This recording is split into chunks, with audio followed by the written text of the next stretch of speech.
next episode of the podcast. I believe this is episode 7, and we have got probably our most jam-packed episode today. There's going to be a lot of stuff we go through. Obviously, the NFL draft is now just 2 days away, so that's going to be the main focus of the episode, but we're going to have our normal segments in there as well. We were supposed to get this out last week, but one of us, cough me, did an oopsies by accidentally deleting the audio, so we're kind of just putting it all together today, so you guys are going to get a pretty jam-packed episode. Of course, I am joined by Nick Nader, as always. If you want to say anything before we begin. Not much, just Octi is a goof for getting rid of that last episode because it was really good. But let's keep going. Yes, I am a goof indeed. So we're going to start the episode by talking about the NFL offseason and the NFL draft. We're going to briefly look at some of the other sports as well. But the big thing in today's episode is we're each going to be doing a mock draft, and we're going to be sharing them side by side. They're 2 different mock drafts, so it's not like we're alternating picks or something. So that should be fun. And without further ado, we will get started. We're going to start by taking a look into the NFL offseason. Obviously, this kind of revolves around the draft, but we're not going to start with the draft specifically. And of course, the big news yesterday is that Aaron Rodgers has been traded. He is a New York Jet. The official details are a first-round swap, so the Packers go from 15 to 13.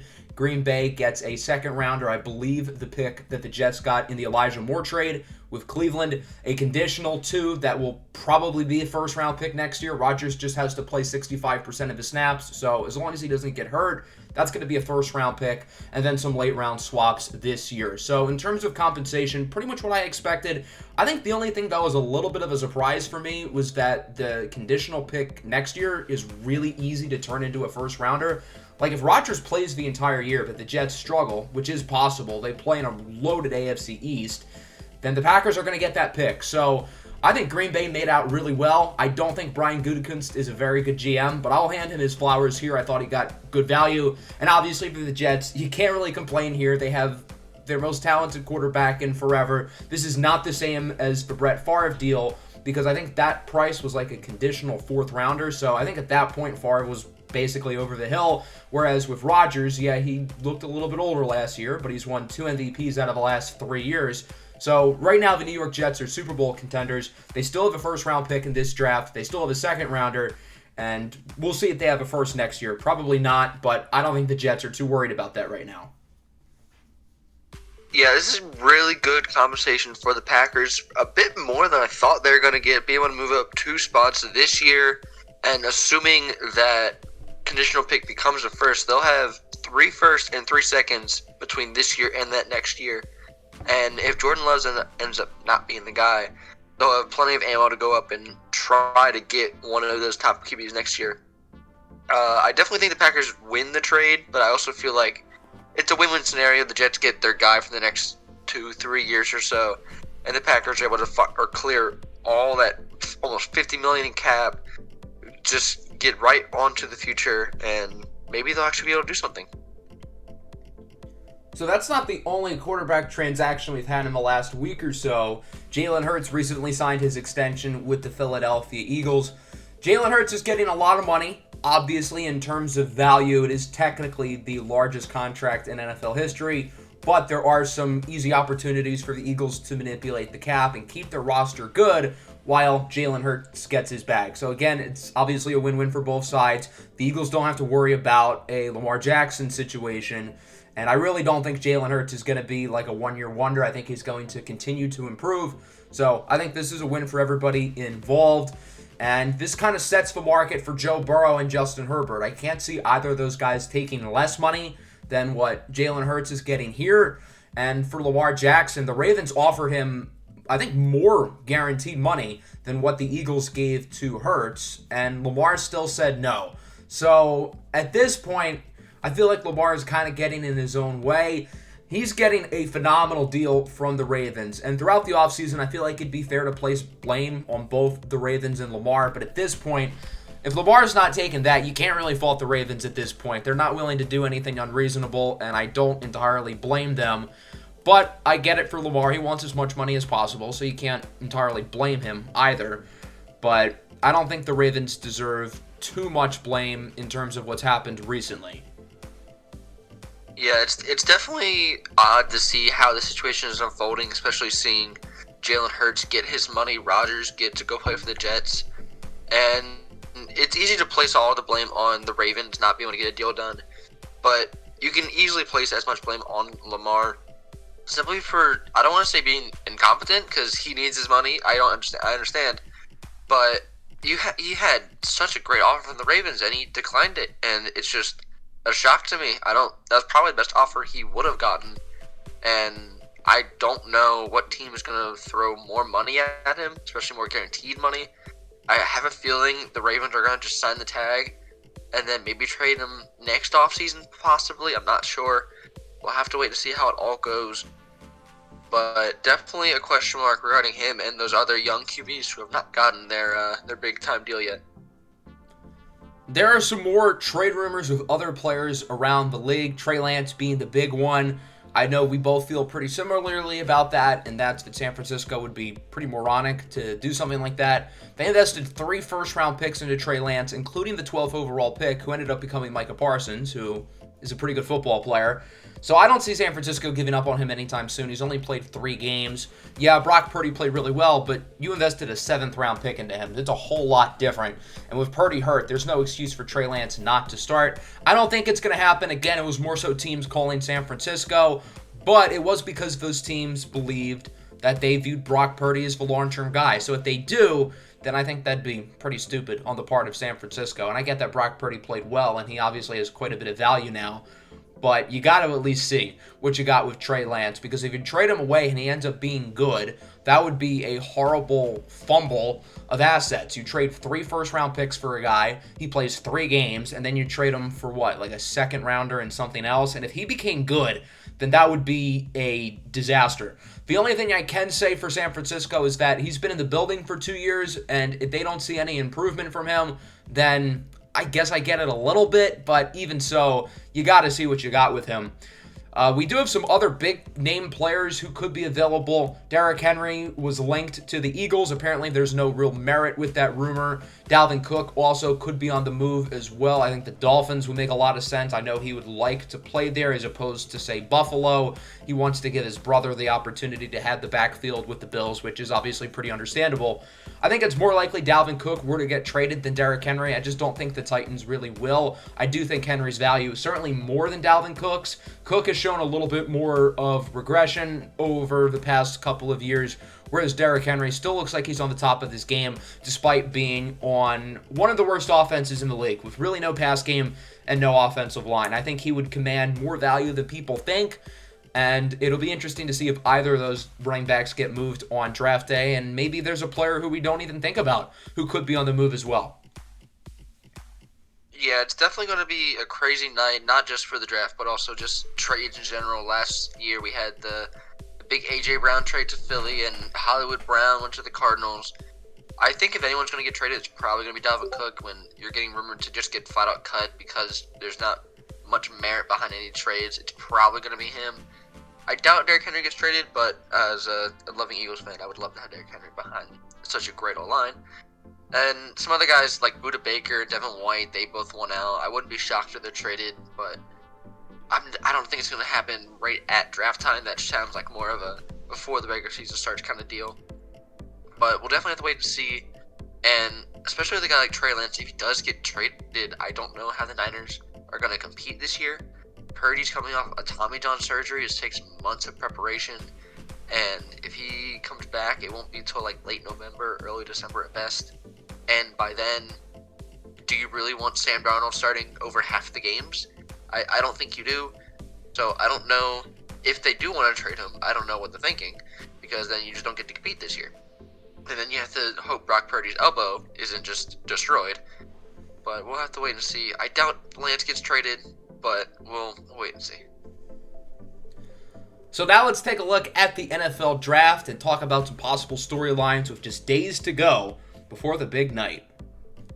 As I mentioned at the beginning of the video, we do have a big mock draft which will be planned later towards the end. But for now, we're just going to talk about some storylines right now, along with some of our favorite players in this year's draft. So we're both going to go over guys who we really like and we would pound the table for. Maybe they're highly projected players, maybe they're not. These are just players who we feel really good about and are higher on the consensus. So I'll go first. I've got a few on both sides of the ball. I am a believer in Dorian Thompson-Robinson, the quarterback out of UCLA. He's an experienced starter who has shown significant improvement throughout all 4 years as a starter at UCLA. There are some concerns with him, but he's got the physical tools to be really good. I think he probably ends up on day 3, but I'd take a shot on him probably in like the 3rd round or something. Normally, I'm opposed to day 2 quarterbacks. I think they're often a waste. But every once in a while, you do have a Russell Wilson or Jalen Hurts who pops up and ends up being really, really good. And I think, is it likely it happens with DTR? No, but I see a path where it happens. I'm not sure if I'm going to have the balls to put him ahead of Hendon Hooker in my final rankings, but I'd be lying if I said I wasn't thinking about it. At running back, there's 2 guys I like. Obviously, I got to mention my guy, Sean Tucker. I am pleased to mention him here. He had his pro day yesterday and ended up doing really well. And at first, I just liked Sean Tucker because he was a funny Twitter follow with his post-game recaps for himself. But I actually really like him as a prospect. He's got good size and explosiveness for the position. He doesn't really provide a lot as a receiver, but I think he can be a good early down running back.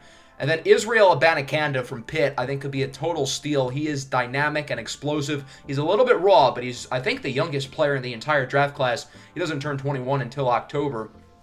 Wide receiver, a player I really like is Marvin Mims. I think he's a true second-round guy, and he's not really getting that type of love.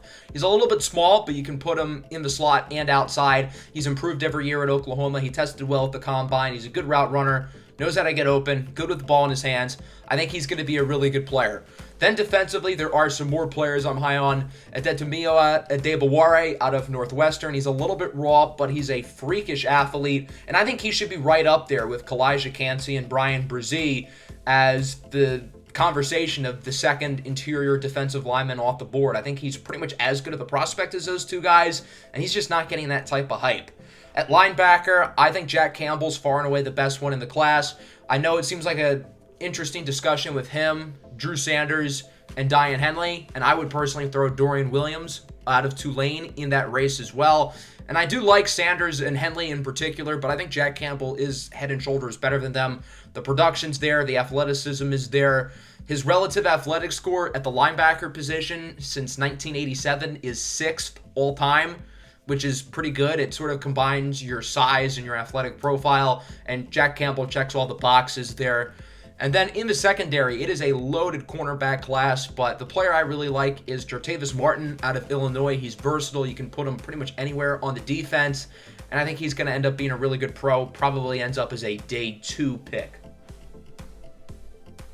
Yeah, there's definitely going to be a lot of guys that I really like later into this draft, but at least with QBs, I am a massive believer in CJ Stroud. I haven't put him above Young yet. I do think Bryce Young is QB1, but Stroud is easily the most accurate QB in this draft. And I know he scored low on essentially with the Wonderlic test. Scored about a 9 out of 50, which is horrid. But I do think, regardless, he should be able to be a phenomenal NFL QB. With the running backs, I love UCLA's Zach Charbonnet. He's going to be a more first down, second down kind of runner. But if you can develop his pass catching, I think he'd be great. And then if you could pair him with someone like Deuce Vaughn out of Kansas State, one of the shorter guys, reminds you a lot of Darren Sproul or even Kenny Gainwell on the Eagles, more of a third down pass catching type of back. But he has some explosive speed to get out of the backfield and make some big plays on the ground and through the air. Receivers, it feels like a bit of a worse class through past years, but I'm with you. I really like Marvin Mims coming out of Oklahoma. And there's not too many other guys I like. I do like Xavier Hutchinson out of Iowa State.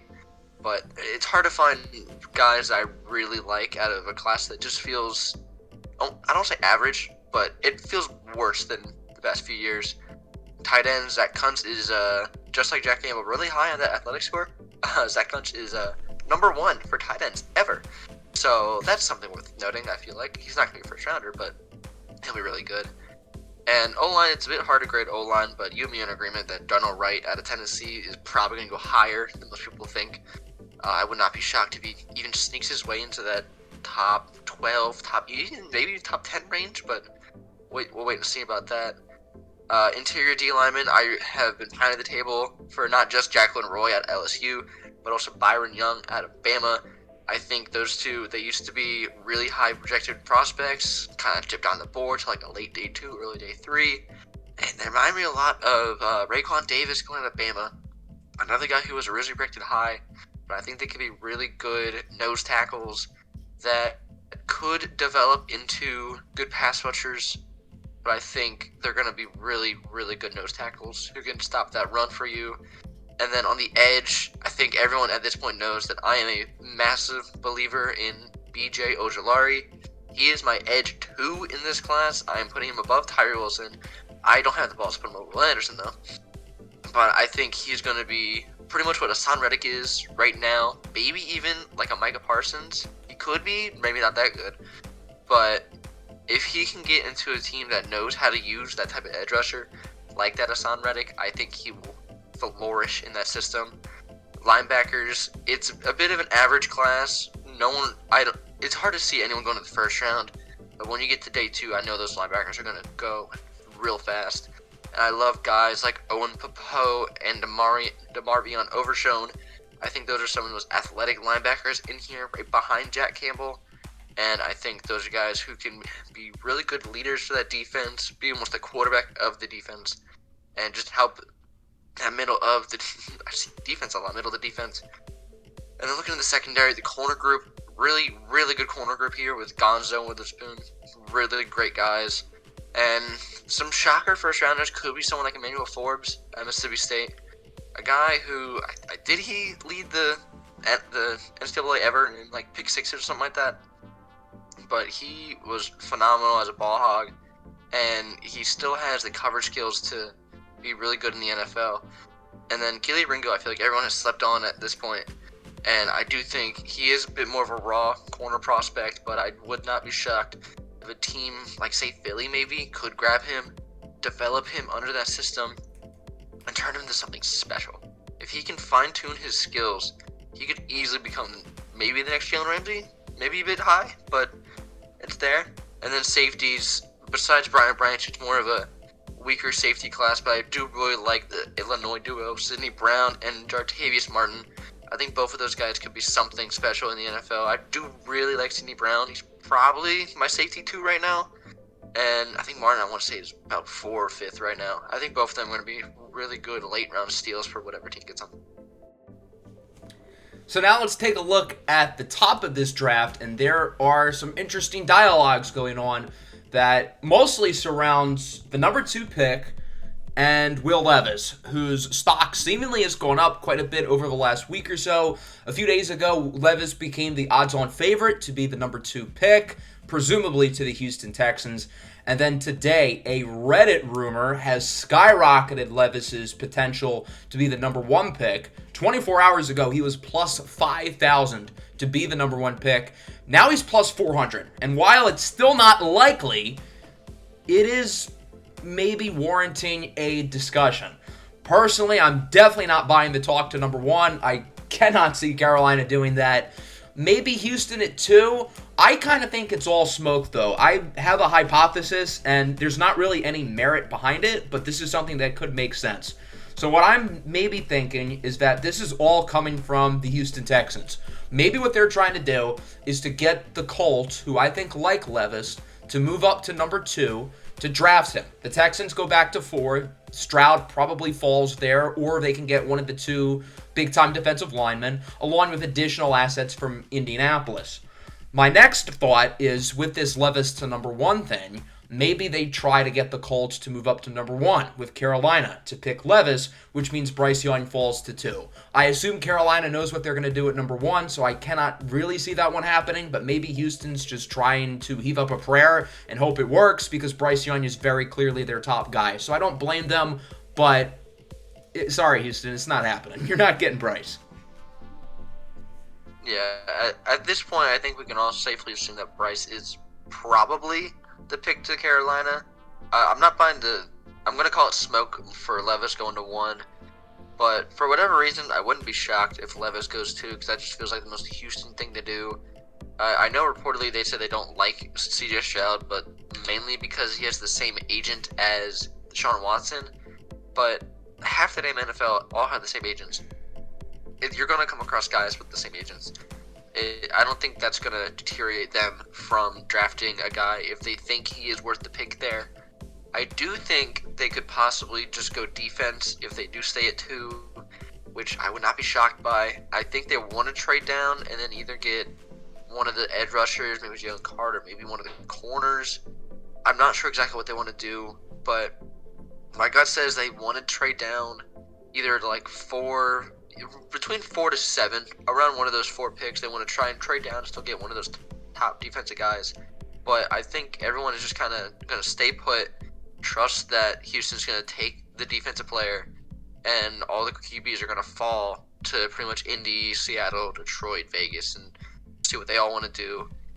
And that kind of also leaves the Cardinals in a bit of question. If the Texans stay put and take, say, Will Anderson, do the Cardinals want to stay at 3 and take Tyree Wilson, or are they trying to trade down? Are people going to want to trade up to go to the Cardinals? I don't know.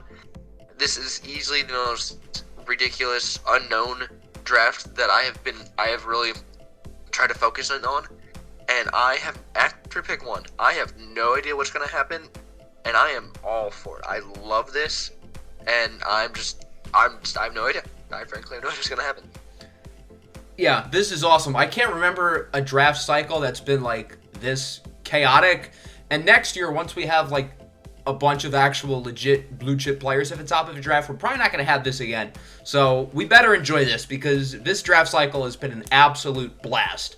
We're going to get back to the draft in a couple of minutes, but since we didn't have an episode last week like planned, thanks to yours truly, we will briefly touch on the NBA and the MLB seasons and where they are currently at. The NBA playoffs are in full swing, and there have been some wild results so far. The Sixers are the only team to officially move on to the second round. They obviously swept the Brooklyn Nets, but there have been some pretty big storylines so far. You've got the number 1 seeded Bucks currently trailing 3-1 against Miami after Jimmy Butler dropped, 56 last night. The Lakers are up 3-1 after a crazy overtime win against the Memphis Grizzlies. So we've got a number 1 seed and a number 2 seed in real danger of not making out of the first round. The Grizzlies one isn't as surprising because, the Lakers have the upside to make a run, but the Bucks certainly is a surprise. Although Vegas still likes Milwaukee's chances to come back, the Heat are only slight favorites to win the series, even though they are up 3-1. I think much of the interesting storylines have kind of revolved around injuries. Practically every series has had a significant injury, whether it's Kawhi Leonard, who's missed the past few games, and that's single-handedly killed the Clippers' chances. De'Aaron Fox is hurt for the Kings. That kind of kills off a lot of momentum that they had going for them. Ja Morant obviously got injured early, but he's back.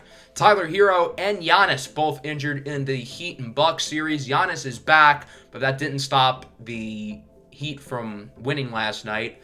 DeJounte Murray is suspended, I believe, for Game 5, after making contact with a ref at the end of the game. So it has just been injuries galore, and that has made for some surprising results. But it seems like we're going to have quite a few upsets here in the first round. The Bucks are in trouble. The Grizzlies are in trouble. The Cavs are in trouble. They're down 3-1. And I think there are certainly some interesting ones. I think the series I'm most curious to follow now is probably the Sacramento Golden State series. The Warriors won 2 big games. De'Aaron Fox is injured. It seems like the Warriors are pulling out that dark magic that they find every year to get themselves into the second round, and we very well could see a LeBron versus Curry second round matchup. Yeah, there's definitely going to be a lot of question marks as we finish up this first round. And in what I will deem the lost episode, both you and me were saying how the Heat could get past the Bucks if Giannis's injury was long-term, and how the Lakers were ended the regular season really hot and could get past the Grizzlies. And now we see the Lakers and the Heat up 3-1 against the Grizzlies and Bucks. And this is with Giannis back. And even if Vegas is saying the Bucks are slight minority to win, I wouldn't be shocked if the Heat just grab one of the next 3 games and just move on.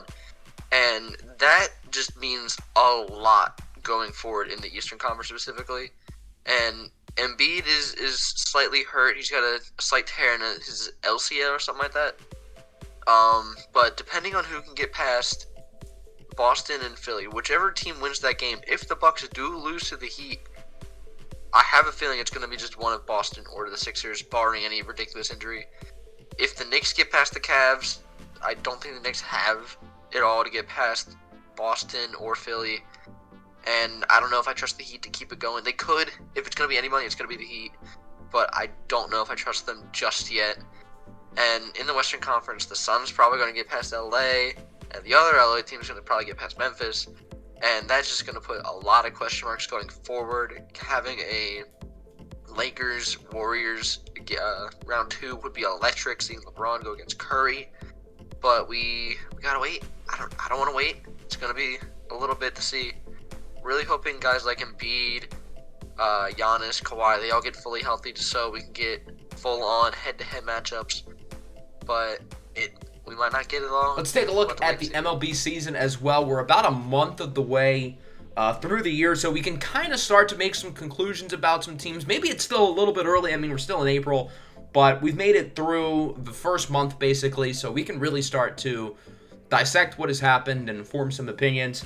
I think one of the fun storylines so far has been a lot of these young players who at one point were top prospects. Things didn't really work out, but they've really broken out onto the scene. Jarred Kelenic, certainly the one who's getting the most press. The last 2 years in Seattle have been pretty rough for him, and a lot of people were teetering on him being a bust, but he looks great this year. And then another guy who's kind of come out of nowhere is Jorge Mateo with the Baltimore Orioles, another guy who once upon a time was a top prospect. I feel like that ship kind of sailed a little bit. Mateo had kind of developed into a solid player. He was a good defender, good glove, but it just never really seemed like he was going to get the bat going. And if you looked at his Baseball Savant page, there's a lot of red with his hitting stats, which means he's hitting the ball pretty well. And there are some surprises in the standings as well, which is to be expected. The Rays are obviously great. They're 20-3 right now.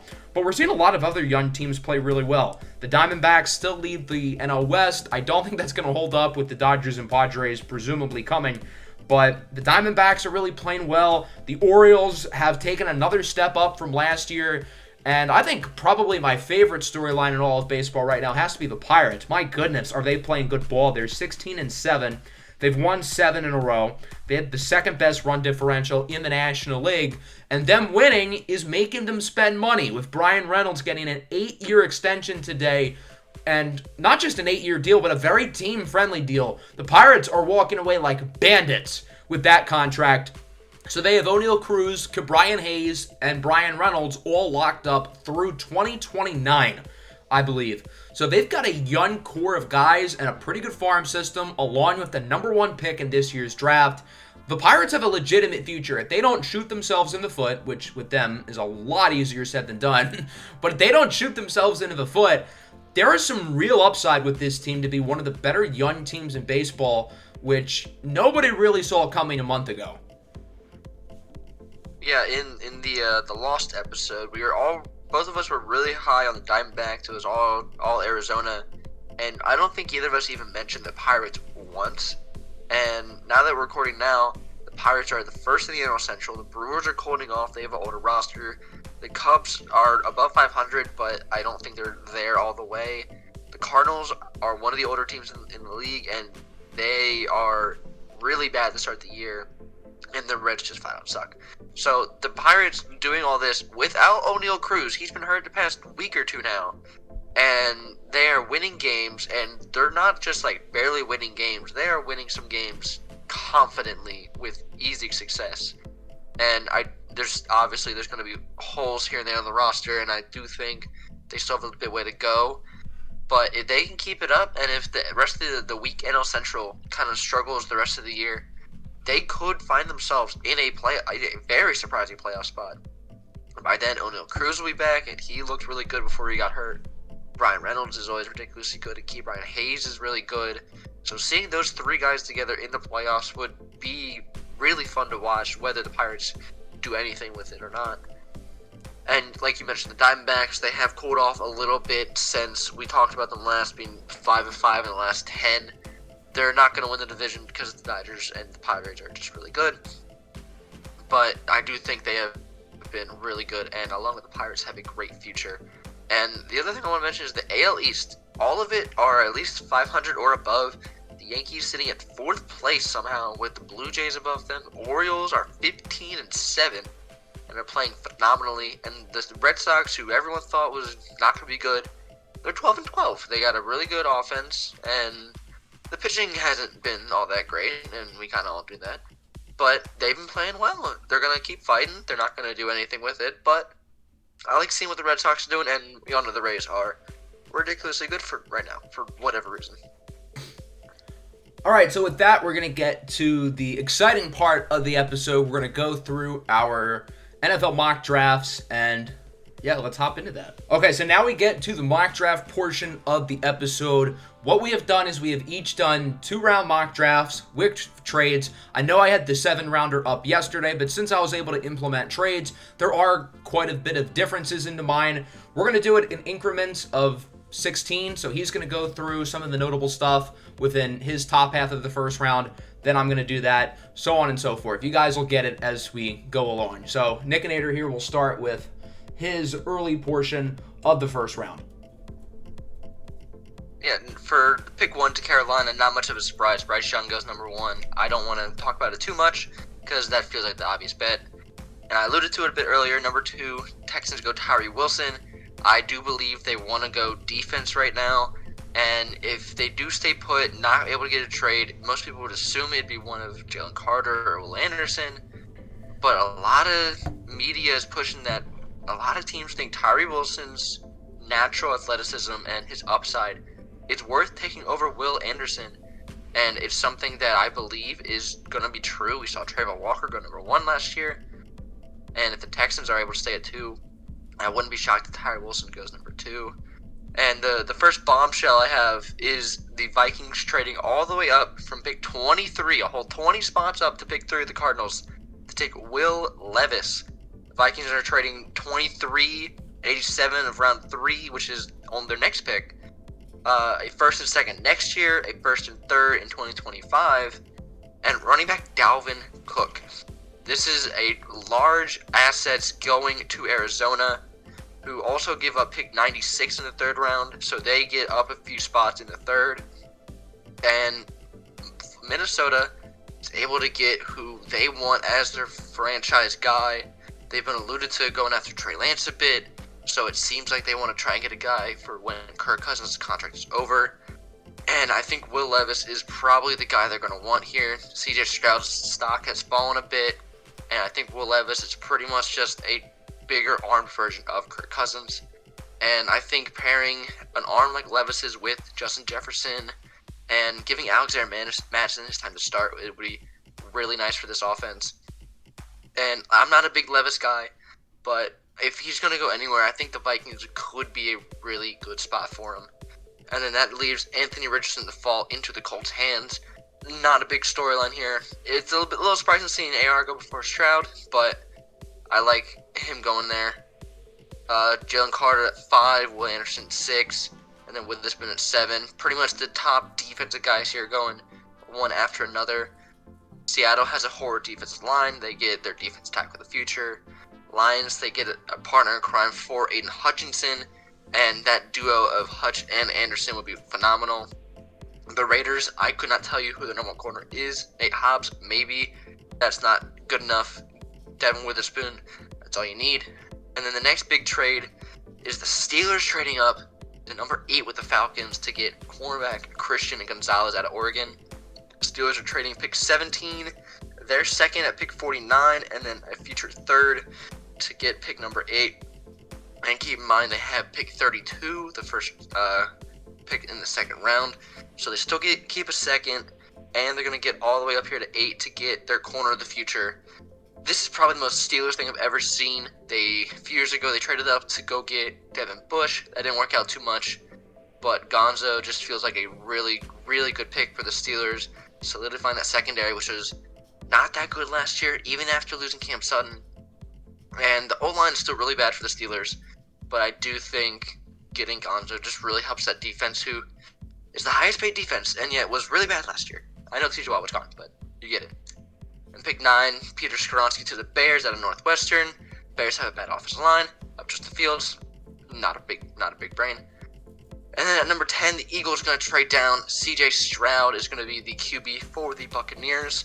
The Eagles are going to be trading pick 10, and the Bucs are trading pick 19, 82, 179, and 196. The Eagles have very limited amount of day 3 picks, and getting 179 and 196 helps that a lot. And they get pick 82 in the 3rd round to help that out a little bit. Baker is probably not the guy here in the future, so getting C.J. Stroud is just pretty much the guy for the future. And if Baker sucks, you don't mind putting C.J. Stroud in that situation, having guys like Mike Evans, Godwin, and a really good offensive line. At number 11, Nolan Smith here to the Titans. They were someone I really thought about trying to trade up with the Eagles here to go get Stroud, but they weren't able to get a good deal done. Stay at 11, get Nolan Smith, one of probably the better edge rushers here. He could go a bit earlier than this, but I do think this is a really good spot for him. 12, Texans get JSN. They get a weapon for whoever the future QB ends up being, but they get a number 1 receiver. Packers, after the Aaron Rodgers trade, get to 13. They're going to get Paris Johnson, the tackle at Ohio State. Just solidifying the offensive line for Jordan Love. They aren't really ready to take a tight end or receiver here to help with the weapons, but Paris Johnson can slide in right into right tackle. Pairing with David Bakhtiari would be a lethal tackle duo. Pick 14, New England's going to trade down with Jaguars. Jaguars are going to be trading 24, 88, and a future 3rd for pick 14 and also pick 192. They're going to come up here and get Myles Murphy, a guy who used to be a top 5 guy, started falling a bit towards the early 2nd, now starting to get more first-round buzz. And I feel like there's going to be some sort of trade-up between some later team, maybe the Jags, maybe the Saints, who knows. But I think someone's going to try and trade up for a really good edge rusher. I have a feeling that player is going to be Myles Murphy. And I think the idea of pairing Murphy with Josh Allen and Trayvon Walker would be really, really good for this Jaguars defense. Pick 15, Darnell Wright goes to the Jets. Mekhi Becton has not played the past 2 years. So getting another tackle to either pair with him or replace him is really good. And then pick 16, Washington gets Deontay Banks here. Kendall Fuller's out the door. They need more corners here. They're getting probably the best corner on the board. It's really good for this defense. Okay, so I'll go through my top 16 now. At 1, Bryce Young, pretty self-explanatory. Number 2, I'm having a hard time with. I could see this being so many different options. Yesterday, I said it was going to be Will Levis. Right now, I'm saying it's C.J. Stroud. Come Thursday, it's probably going to be somebody different. So we really have no idea what's going to happen. But right now, my gut's kind of telling me all of this leads back to C.J. Stroud. I think the Texans are going to convince themselves to take a quarterback. I feel like they feel kind of pressured to, and I'm not buying that they are interested in Levis. C.J. Stroud's a safe pick. He's going to be able to come in right away. Obviously, there's a concern that he has the same management group as Deshaun Watson, but if C.J. Stroud wants to play there, then that's not an issue. Tyree Wilson at 3 to the Cardinals. It really seems like Will Anderson's stock is falling a little bit. That could be smoke, but I do think it's legit that Tyree Wilson has a very good shot of being the top defensive player off the board. I think the Cardinals are going to really like the upside with him long term. Will Levis goes at 4 to the Colts. I think the Colts really like him, and if he's there, he won't slip.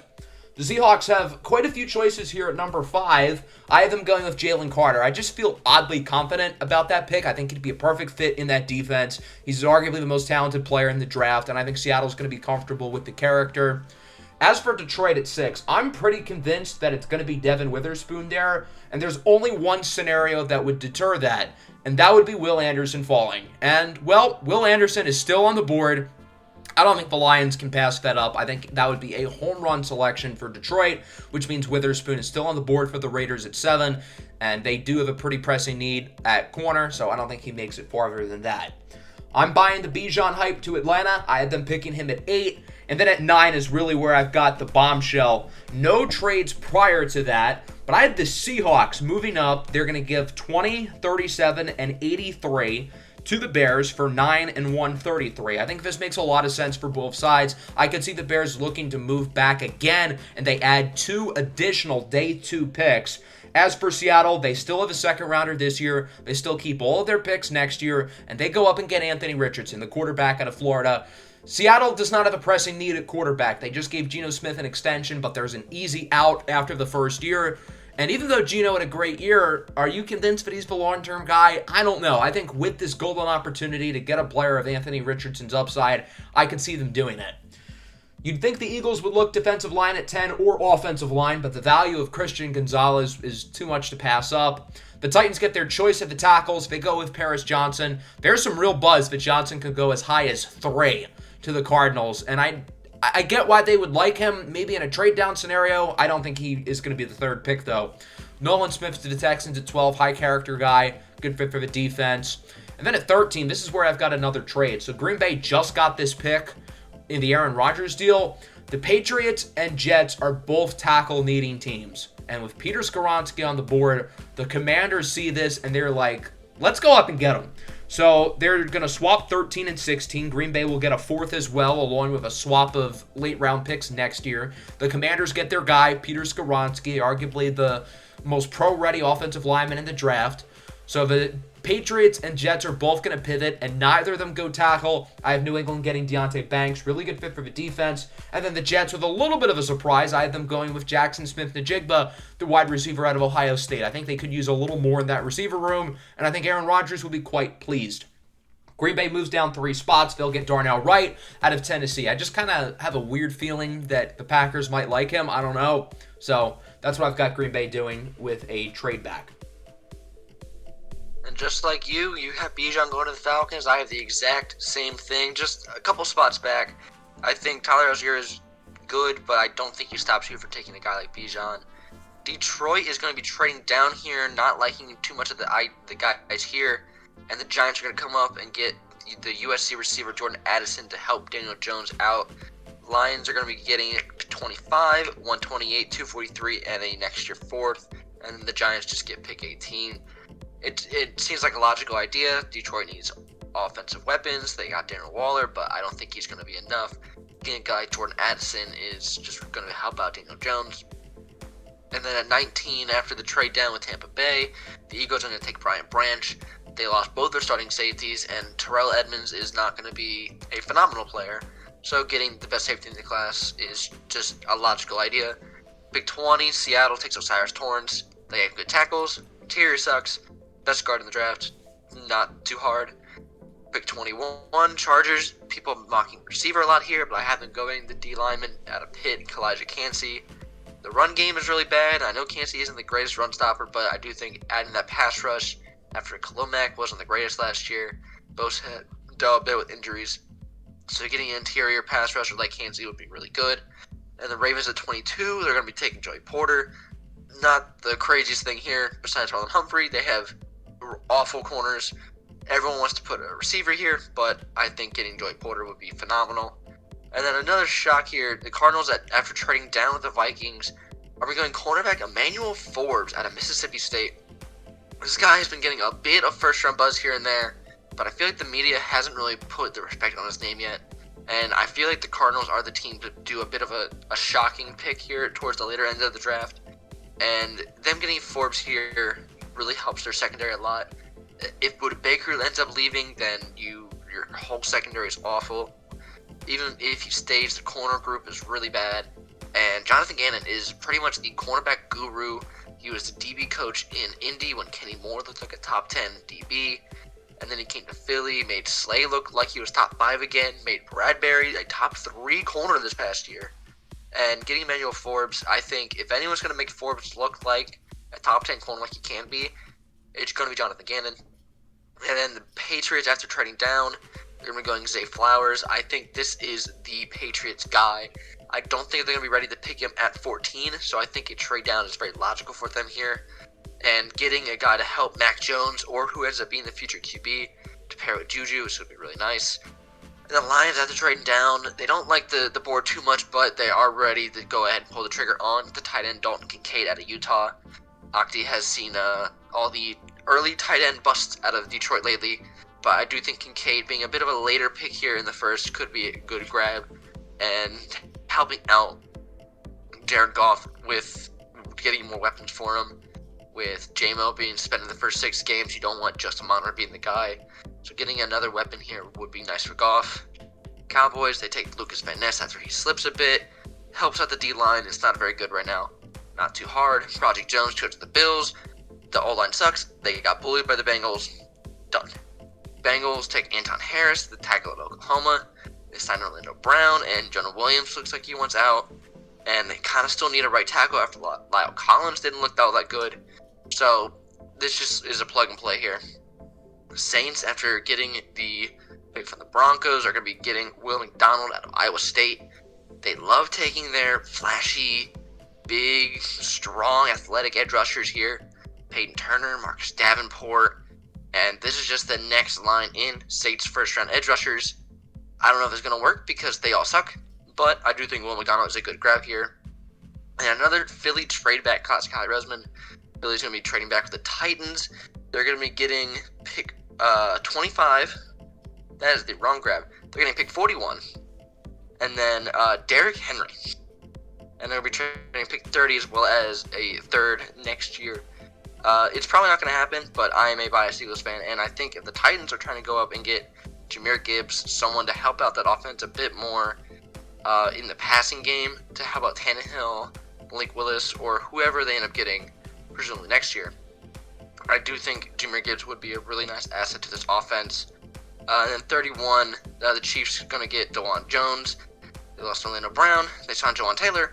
But they also lost the right tackle in Andrew Wiley, so DeJuan Jones is just another plug-and-play tackle. Okay, so as for my second half of the first round, a lot of chalky picks early. Broderick Jones to the Steelers, Brian Branch to Detroit, and Joey Porter to the Bucs. I think the most interesting one here would probably be Branch with the Lions. There are a lot of rumors of us looking to trade back, which pleases me. I hope we do. But it takes two to tango. There's not an obvious trade partner. And I think we're going to like the versatility and the football IQ that Brian Branch brings to the table. His role would be a little bit repetitive with Chauncey Gardner-Johnson, but he was only signed to a one-year deal. The Bears move back to 20. They got Lucas Van Ness, a nice piece for the defense. Zay Flowers of the Chargers at 21. Pretty self-explanatory there. And then the Dallas Cowboys, I had them moving up here with the Baltimore Ravens. They're going to swap day 2 picks. So Dallas will trade their second for the Ravens' third, and they're also going to swap some day 3 picks as well, along with obviously 22 and 26. And I have Dallas moving up for Michael Mayer. I think they're really going to like him, and I think he will be the first 10 off the board. It seems like his name is starting to rise up again, and it seems like he will be a first-round pick if I were to guess. And the Cowboys could use a tight end.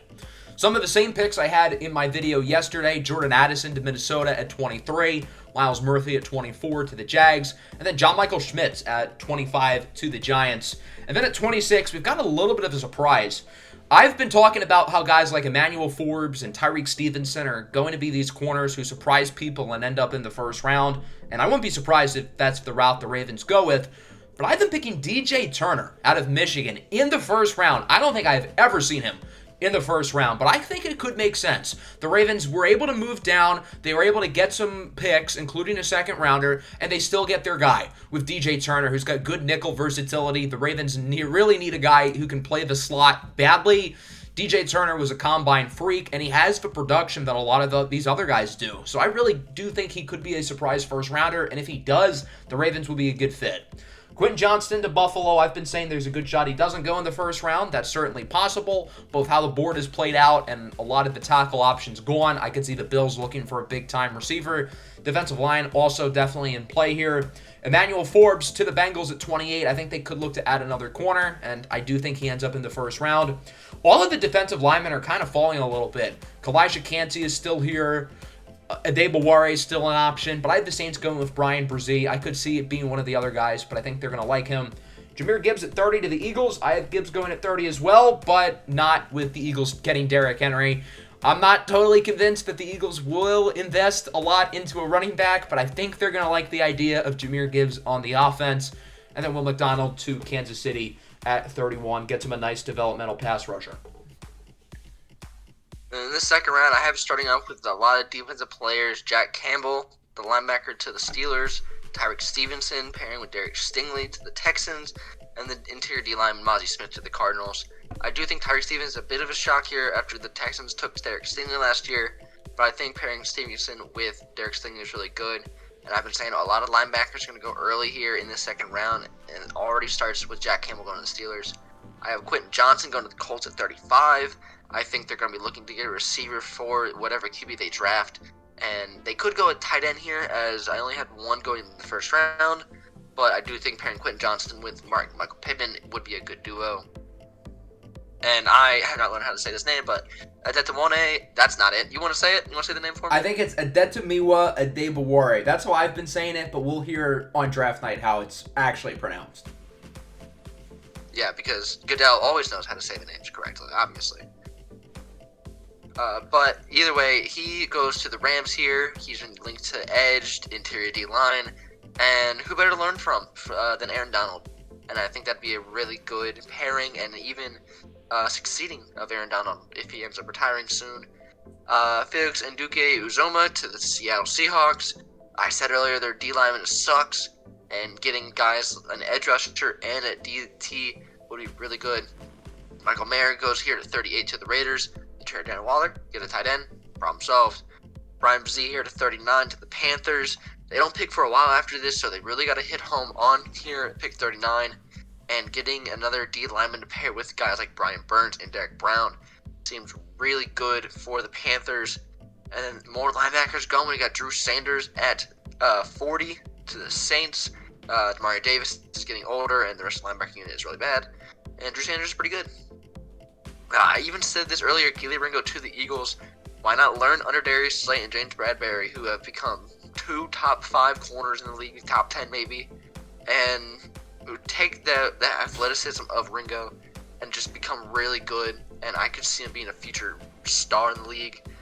Packers at 42 from the Aaron Rodgers trade. They get Josh Downs, the receiver out of North Carolina. It's just logical. Get a receiver, pair with Christian Watson, and help Jordan Love. The edge, B.J. Ojulari to the Jets.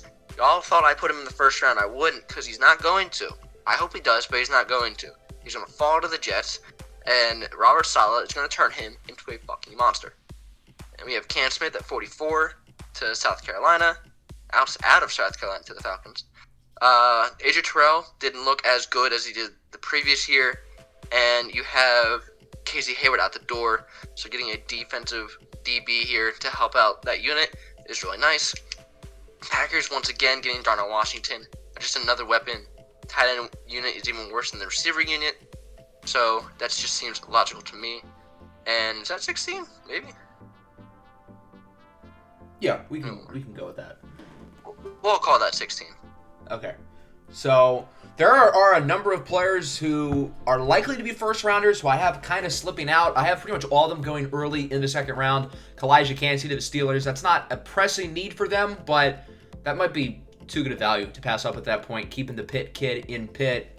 Anton Harrison, Osiris Torrance, Tyreek Stevenson as well, all guys who could go in the first round for sure. The Harrison pick is the most interesting one here at 33 because I actually have a trade.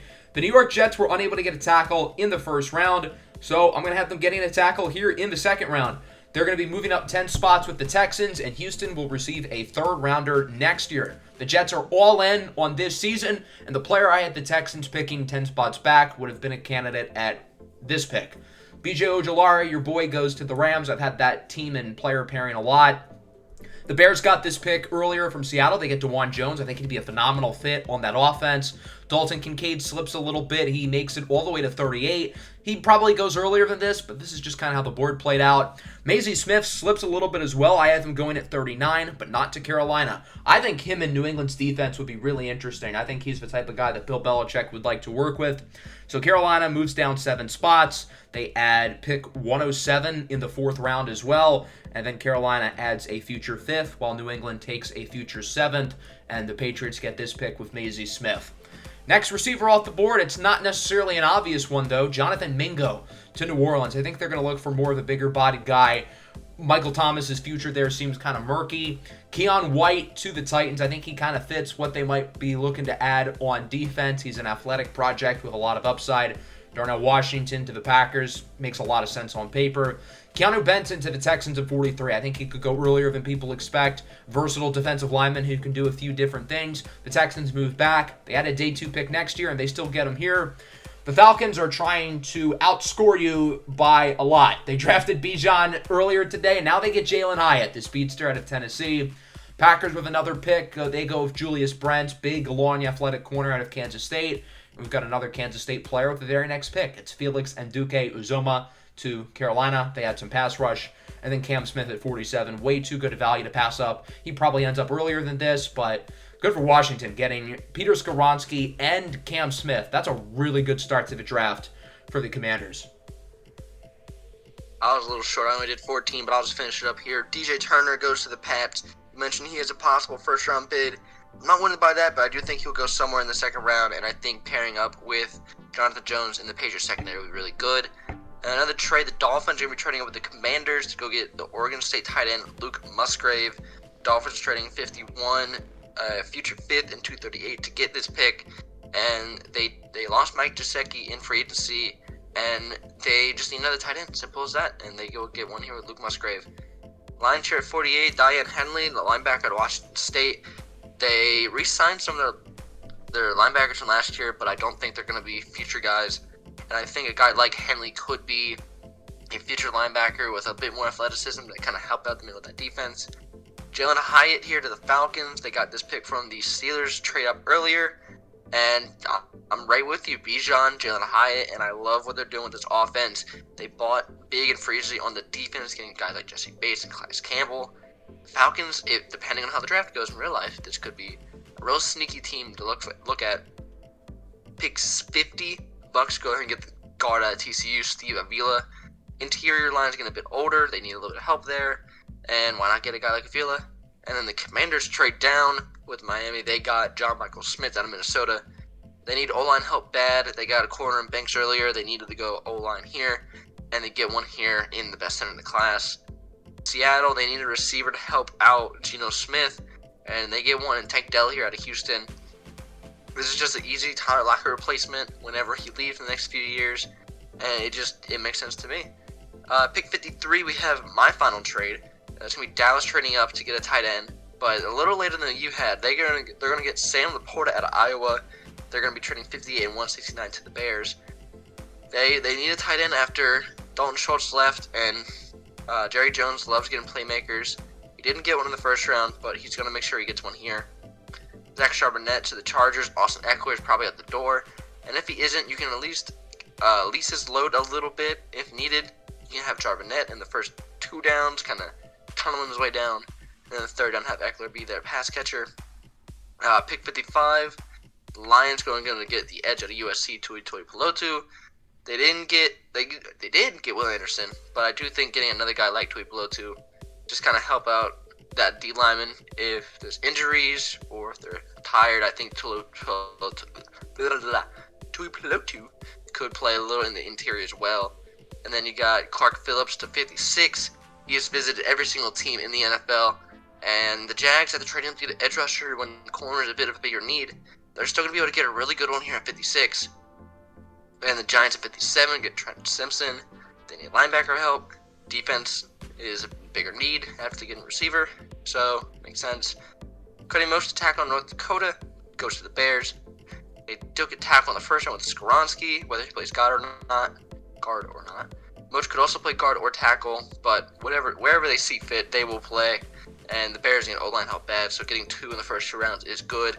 The edge out of Georgia Tech, Keon White, goes to the Bills.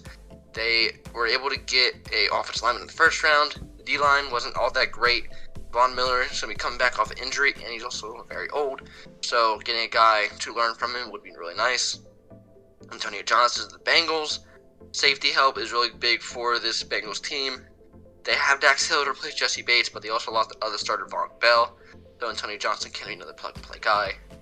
Nick Herbig, the edge out of Wisconsin, goes to the Bears here. They are going to simply just grab another edge rusher for the defense because their defense sucks. Another Wisconsin D lineman, Keanu Benton, goes to the Eagles here. Fletcher Cox is back, but Jordan Hargrave is gone. And Fletcher Cox is going to be out the door soon. So getting a guy to pair with Jordan Davis and Milton Williams is going to be nice. And a deadly combination is Marvin Mims, the wide receiver out of Oklahoma, goes to the Chiefs. You have Sky Moore, Marvin Mims, Kadarius Toney, MVS, Travis Kelce, and potentially DeAndre Hopkins. And Marvin Mims could be a very good receiver. And this is terrifying. Yeah, simple as that. All right, as for my second half of round 2, I have the Lions going with Joe Tippmann, the center out of Wisconsin. This feels a little bit weird because the Lions have Frank Ragnow, who's really good. But Joe Tippmann's got guard flexibility. You slide him over to right guard, and I think he'd be able to fit.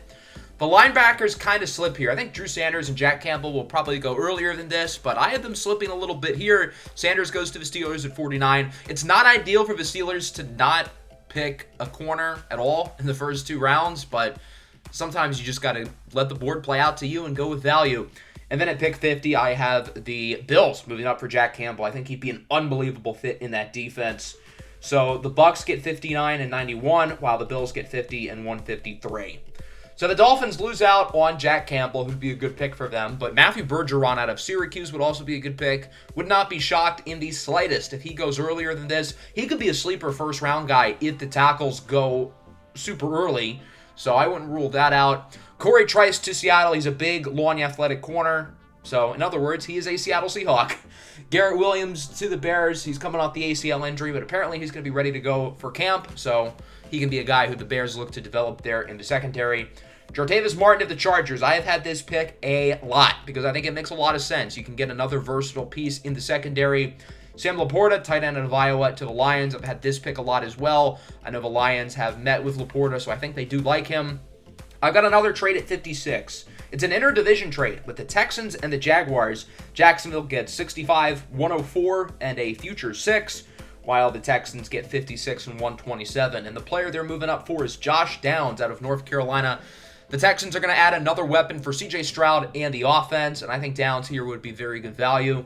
Daiyan Henley, linebacker, Washington State to the Giants. I've had this pick often as well. I think he'd be a good fit there. 58 and 59 are interesting because I think both of these players are probably going to end up going a lot earlier than this. But again, this is how the board played out. Adetomiwa Adebaware to the Baltimore Ravens, and then Hendon Hooker to the Tampa Bay Buccaneers. You could theoretically swap Adebaware and DJ Turner, who were the Ravens' top 2 picks here, and it would still make a lot of sense. I think he goes earlier than this, but once again, this is how the board played out. And then Hendon Hooker to the Bucs. We really have no clue where he ends up. I don't think he's going to be a top half of the first round guy like some people are suggesting. I think the absolute ceiling with him would be like Minnesota at 23, but I have the Vikings passing on that. There are some other teams who could consider him, but he slips a little bit. The Buccaneers trade down and still land him. Tyjae Spears to the Bengals. I've had this pick a lot. He'd be a nice addition to the offense. Kobe Turner to Chicago. Get some more bodies in the defensive line. Tuli Belotu to the Eagles. I think he fits what they like. He's a versatile defensive lineman who can do some different things. And then Cedric Tillman to the Chiefs. I think while, as you said with Marvin Mims, I think Marvin Mims is a slightly better prospect than Tillman, but I do think they are going to want to add a big perimeter threat, and that's exactly what Cedric Tillman is. So that's our 2-round mock drafts. Let me know what you guys think down below in the comments of both of ours. And we still have our fun segment for the end of the episode, which we will be doing right now. So for our fun segment in today's episode, what we are going to do is we're going to try to guess players in the NFL based on their football reference page. So what we're going to do is we're each going to have 3 screenshots that go over a player's entire career, their positions, the team they played for, their stats, all of that. But we don't know who the player is, and we have to guess them. So let's get it underway. Alrighty, here's the first one. Okay. Receiver, Jacksonville, Dallas, Miami. 1,000-yard. 2015 was really good. It's not. Allen Robinson. 2018 Dallas. Who do they have that year? Who was the other really good receiver the Jags had in 2017? He didn't play all of that often, but he was there in 2017. Who was on that roster besides Allen Robinson because he was hurt? Let's see. I feel like I know it. That team was fun. Was it Allen Hurns, maybe? Bang, Allen Hurns. Bang. All right, here's number 2.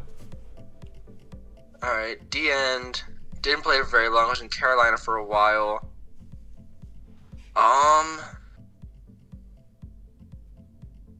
He was a Pro Bowler in 2013. 15 sacks in 2013. Jesus. Yeah, he was good.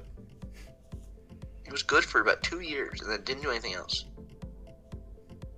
So he left Carolina right before they were good. Who was on that like early 2010 Panthers that was good? I feel like I know who it is. I can't remember. I think they were good in 2013. It was Kuechly. I think Captain Munro was on that team. There's not. I think Star Lutulele was on that team. I think he was a rookie at that point. I don't know. I can't think who this is. Who was on the 2015 Dallas when they were mid as hell? This is Greg Hardy. Greg is he the guy Hardy. that had the 15 back Yep. here? There we go. And then here's the last one. Well, that's one. QB, New England for forever. What's his name? I don't think he played long enough. Is it Brian Hoyer at all? No. Yeah, it's Brian Hoyer. I feel like that one might have been It a is. little bit easy. But I wanted to get like Okay. a career backup in there. Okay. I do like the Brian Hoyer go for it. Because he didn't do much, but it's still funny. Alright, I think this one's the easier one, so we'll start with this one. Okay, Buffalo running back. Oh, did CJ Spiller having a 1,200-yard season? Yeah, I'm going to guess CJ Spiller. Yeah, C.J. Spiller did have a really good season. That is why Marshawn Lynch left. Okay, they did use a top 10 pick on him, so that would make sense. Yeah. So it is him? And then here is... Yes, it was C.J. Spiller. Okay. Oh, this guy's been everywhere. Mainly For the first 2 years, he was everywhere. But then he kind of found a home. So he probably wasn't drafted very high. Spent most of his career in Carolina as a linebacker and then a defensive lineman. I'm not sure why it says linebacker. It's more of an edge. I'll give you that. Okay, that would make Because- sense. Because it just doesn't say edge Oh, this for guy's whatever reason. good. 9.5, 11, 9.5 sacks. This guy's good. He was on the Super Bowl He was team. good for a bit. Yeah, he was good for a bit. It's not Thomas Davis. He was drafted earlier, and he was with Carolina like the whole time. Ooh, Yeah, I think he was there the entire year. this guy's good. And he played this year at 35. It's not Jerry Hughes. He was with the Bills and then the Texans, but he obviously wasn't in Carolina. It's pretty much Carolina's version of Jerry Hughes, except a little better. Okay. Why am I blanking? It looks like he would have been drafted by the Bears in 2011. The name I have in my head is Lamar Houston, but it's definitely not him. No, I will tell you that now. It is not Lamar. he didn't play with Carolina, so it can't be him. He played with Houston this year at When was he 35. drafted? I'm not sure. I have no idea when he was drafted. This guy's really good. Jeez. My goal for this was just to Google underrated players of the 2010s. This guy looks I pretty saw this guy. underrated. You know what? I definitely should he know was it. good for a bit. Who would have been on he Houston drafted? this year? And then Buffalo the 2 years prior. And Buffalo was obviously quite good. So he went undrafted, Okay. which makes a little more sense as to why he was on like 4 teams in 2 years. Houston had a bunch of random dudes this year, but I feel like I should know who would have been on Buffalo. And obviously he was really good in Carolina, apparently. I should know this. As soon as you know his name, you'll be a little upset. Yeah, I know. I bet I will. In the Lost episode we did, I got all of them super quickly, but I'm not getting this one. He wears mainly 97. I knew you got them all easier, so I wanted to do a little bit a harder one. This one doesn't look that hard, though, because this guy's really good, but I'm not getting a name. I don't want to use a hint, though. I want to get it without one, but I might need a hint. I was going to figure out a hint. Who would have worn 97 on the Bills those years? And then Carolina is an edge. It's not obviously Greg Hardy, because I did him. And this is not Greg Hardy's career at all. Team on team, right? 35 in Houston. Jeez. Why am I blanking? I 100% know it. It's practically on the tip of my tongue. feel like you named every edge rusher on that Carolina team except for this him. guy. Yeah. He's not on a team right now. I don't want to use a hint, but I can't think I'm of trying it. to figure out a good hint. Where did he go to school? I think he went to Troy. Mario Addison? It is Mario Addison. Wow. Okay. Yeah, that does make sense. I didn't realize he played on Houston this year. Okay. Yeah, he was on Houston this past year. I remember it was him and Jerry Hughes were together for a bit. Yeah, that does make sense. I didn't realize he was that good though. Holy cow. Yeah, he was good for a good bit, and then he kind of just fell off a little bit. I didn't even have his name in my head. I didn't realize he was that good. Wow. Okay. Yeah, even 2 years ago in Buffalo, he still had 7 sacks at the age of 34, which is really good. I barely remember him on the Panthers, but I definitely remember him with Buffalo. So, okay, here's the last one. Receiver. Nate Burleson. Bang. That was a lot faster than I thought you were going to get it, but yeah, it's Nate Burleson. Yeah, that one makes sense. But Detroit certainly helped out, and I know he played in Minnesota. I forgot he played in Seattle, though, but I knew he did play in Seattle for a little bit. By the Vikings. I thought it'd be funny because I was trying to figure out guys no, Nate Burleson was an NFL player. I just throw him in there. Yeah, but Mario Addison, jeez. That one was brutal. Mario Addison. Okay, so that'll wrap up the episode here. Definitely the longest one we've had so far, and certainly a fun one as well with the big mock draft along with all the other stuff. There's going to be plenty more content over the next couple of days here on this channel, and we will be back for the next episode pretty soon as well. So if you have any words before we wrap it up? Not much to say. I just hope B.J. Ojulari gets drafted to a good team like the Eagles, and yeah, not much else. And my last thing is that Mario Addison is annoying, apparently. So, peace out.